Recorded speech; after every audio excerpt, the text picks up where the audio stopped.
ગુજરાત પ્રદેશ ભાજપ પ્રમુખ જગદીશ વિશ્વકર્મા જે સુરત જિલ્લાના પ્રવાસે હતા, મહુવા તાલુકાના વસરાઈ ગામે ભુજ સમિતિ કાર્યકર્તા સંમેલનમાં હાજર રહ્યા હતા। આજે ગુજરાત પ્રદેશ ભાજપ પ્રમુખ જગદીશ વિશ્વકર્મા સુરત જિલ્લાના પ્રવાસે આવ્યા હતા, જ્યાં જિલ્લાના મહુવા વિધાનસભામાં ગુજરાત પ્રદેશ ભાજપ અધ્યક્ષનું ભવ્ય સ્વાગત કરવામાં આવ્યું હતું। સંગઠનના પાયાના સ્તરથી મજબૂત કરવાના હેતુથી મહુવા વિધાનસભાના હેઠળ આવતા વસરાઈ મુકામે એક વિશાળ ભુજ સમિતિ કાર્યકર્તા સંમેલનનું આયોજન કરવામાં આવ્યું હતું। સંમેલનના સંબોધતા પ્રદેશ ભાજપ અધ્યક્ષે વિપક્ષ કોંગ્રેસ પર આકરા પ્રહાર કર્યા હતા। हमारा संदीप भाई हमारा बनने प्रभारी से प्रदेश में उपाध्यक्ष गौतम भाई गेडिया आज जिला तापीना प्रभारी के महुआ अंबिका तालुका में 9 જેટલા પંચાયત ભવન નિર્માણનું કાર્ય ચાલી રહ્યું છે મિત્રો। એટલે કોંગ્રેસ જ્યારે તમારે પૂછવા આવે ત્યારે ખાલી કેતા હોય અને રાહુલ ગાંધી હોય કે કોંગ્રેસના સંસદ સભ્ય હોય, આ તમામે તમામ લોકો એ પાર્લામેન્ટના બહાર ઓટલા ઉપર પગથિયા ઉપર બેસી અને ચા અને બિસ્કિટ મિત્રો ખાતા હોય। આ ક્યાંનો ન્યાય છે? ગેસના બાટલા ના તો ઇન્દિરાજી આપ્યા હતા, ના તો રાજીવ ગાંધી આપ્યા હતા। રાજીવ ગાંધી તો એવું કહેતા હતા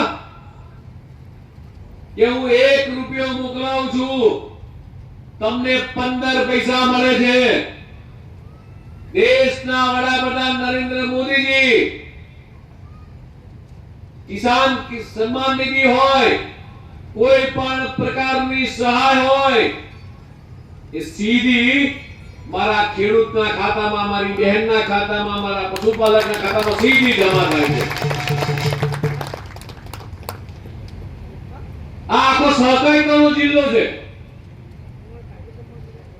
સુગરના સારા ભાવ મળે, दूधना सारा भाव મળે। આખા દેશની અંદર આપણું સુમૂલ કે અમૂલ એનું મોડેલ આખા દેશમાં વપરાય છે। મારી માતાઓ અને બહેનો માત્ર દૂધ ભરીને મોકલાવે, એ દૂધમાંથી અમૂલ ને સુમૂલ બધા ભેગા મળી આખા રાજ્યની અંદર દૂધ, દહીં, છાશ, માખણ, ઘી, પનીર लगभग 150 કરતા વધારે પ્રોડક્ટ બનાવી અને માત્ર ભારતમાં નહીં પણ વિદેશમાં આ બધી પ્રોડક્ટો મોકલે છે। તમને બધાને જે સારા ભાવ મળે છે દૂધના, એનું એકમાત્ર કારણ હોય તો આપણી સુમૂલ ડેરી અહીંયા સંદીપી બેઠા છે અમારા। તો એમને પૂછ્યો કે તમે 60 વર્ષ સુધી દેશમાં શાસન કર્યું અને ત્યારે તમે ગુજરાતને કે ભારતને તમે શું આપ્યું? અને હું તમને મારી સામે બેઠેલા મારા કાર્યકર્તા ભાઈઓ બહેનો પૂછવા માંગુ છું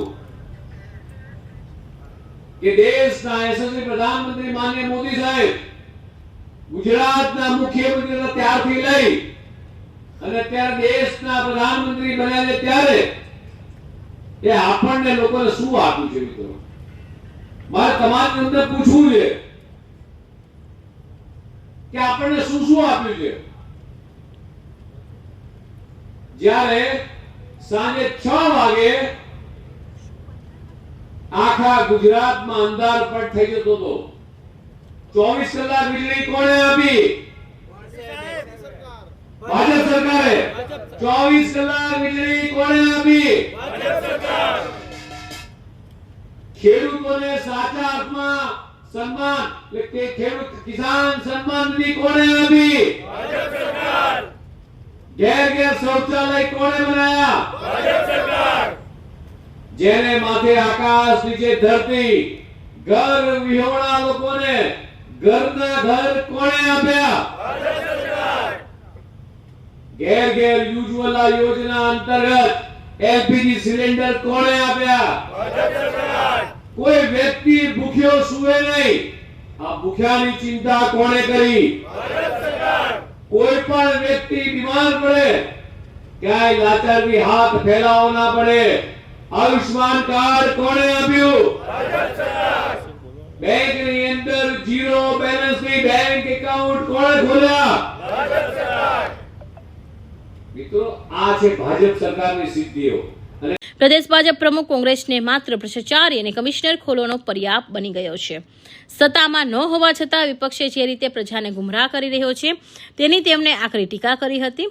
તાજેતરમાં ઊભી થયેલી ગેસ સિલિન્ડર અંગે લાઈનો લાગી છે એ હકીકત છે. એ બાબતે પ્રદેશ પ્રમુખ જગદીશ વિશ્વકર્મા એમાં પણ વિપક્ષને દોષિત માની રાજનીતિક નિવેદન કર્યું હતું. સિલિન્ડર અછત અંગે ચાલી રહેલી રાજનીતિ પર આધારિત છે. Suresh Rathod, Hind TV news, Bardoli.